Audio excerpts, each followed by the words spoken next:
Solomon once said, "Listen to the people who love you. Believe that they are worth living for even when you don't believe it. Seek out the memories depression takes away and project it into the future. Be brave, be strong. Take your pills. Exercise because it's good for you even when every step feels like 1,000 pounds. Eat when food itself disgusts you. Reason with yourself when you have lost your reason." Every person has a unique reason to why they choose to exercise. Exercise adherence refers to the ability of an individual to maintain a regular exercise regimen. The lack of exercise adherence has resulted in poor fitness levels and a rise in obesity in the United States, which has had a serious effect on the number of people who uphold an exercise program. Many people have good intentions in starting a workout, but usually end up abandoning it only a few months after beginning it. As an exercise science major, I have been able to see firsthand different strategies that can be used to help a person adhere to an exercise program. In order to decrease the amount of people who quit exercise programs and increase the amount of people who maintain them, health professionals must be able to develop different strategies that address these issues. Some of these strategies involve understanding the client's motivation for exercise and implementing goal setting prior to developing an exercise program. One of the most prevalent issues regarding exercise adherence is the fact that many people start fitness programs but then quit them. Researchers Wilson and Brookfield both suggest that 50% of people starting an exercise program will drop out within the first 6 months. Kohlberg said that there are several reasons behind this statistic. Many people drop out of programs because they don't have enough time, the exercise intensity is too high, they have some sort of injury, or they do not enjoy the type of exercise that they are participating in.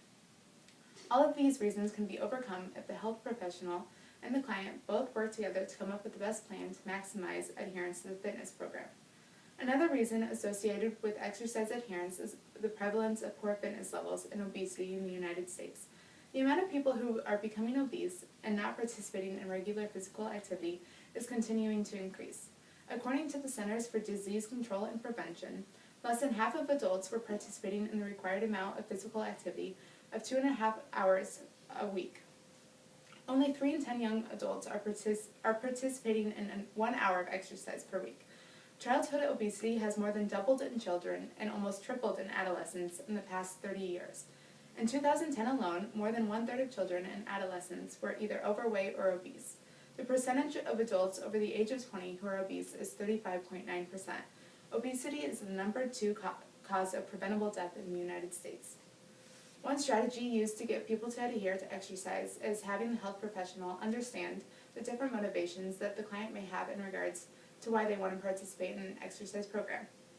There are 2 categories of motivation, extrinsic and intrinsic. Extrinsic motivation refers to activity that is done in order to obtain rewards that have nothing to do with the physical activity, while intrinsic motivation refers to the satisfaction that the exerciser gains from engaging in the activity. There have been several studies performed based on which type of motivation provides for better exercise adherence. One study in particular was done by Frederick, Leaves, Rubio, Ryan, and Shepard.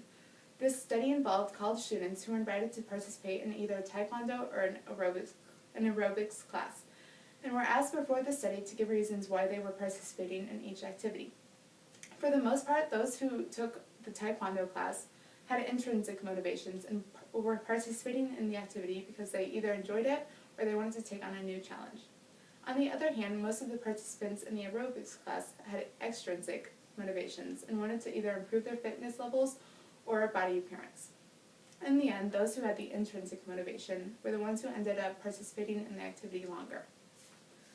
Goal setting is another strategy that can be used in order to promote better adherence to an exercise program. According to researchers at the Department of Kinesiology and Health at Georgia State University, the best goals are specific, realistic, and include outcomes and tasks. Many people exercise for different reasons, such as to improve one's fitness levels, to lose body fat, or to increase muscle mass. In order to successfully achieve these goals, it is best for the exerciser to determine the specifics of their goals, such as how many pounds of fat they want to lose or how many miles they want to be able to run by a certain time period. This allows the exerciser not only to have a concrete number to train towards, but also gives them a specific amount of time in order to achieve their goal, which in turn encourages them to partake in that activity on a day-to-day basis. Another important aspect to goal setting, as I mentioned before, is setting a realistic goal. If one attempts to take on more than they can handle, such as going from sedentary lifestyle to exercising 5 times a week, they are more likely to stop with their exercise program only after a little while. One should gradually increase the amount of days per week they exercise and do it in a way that works best for them. Intensity of workout should also be increased gradually to avoid injury and dropouts. In conclusion, exercise adherence has been a difficult concept for many people to apply to their daily lives. Several people attempt to begin an exercise program, but more than half of them end up not sticking with it. The reasons behind this are numerous. Many people think that they don't have enough time to participate in a physical activity, that they will hurt themselves by exercising, or that they're better off remaining sedentary. These different mentalities have led the United States to have a dramatic increase in the amount of people who do not participate in a regular exercise regimen. This increase in poor fitness levels has had a serious increase in obesity levels, but luckily there are several things that can be done by both the individual and healthcare professional to combat this rise in obese nation and increase the levels of exercise adherence. Health professionals can determine the type of motivations that their clients lean toward and utilize them in a way that will encourage them to maintain their exercise program. Research has shown that intrinsic motivation will increase the levels of exercise adherence in individuals. Goal setting is another way for the health professional and the client to work together to come up with a regimen that will accommodate the client's goals in the best way possible to keep them exercising. All in all, it is ultimately up to the individual in regards to whether they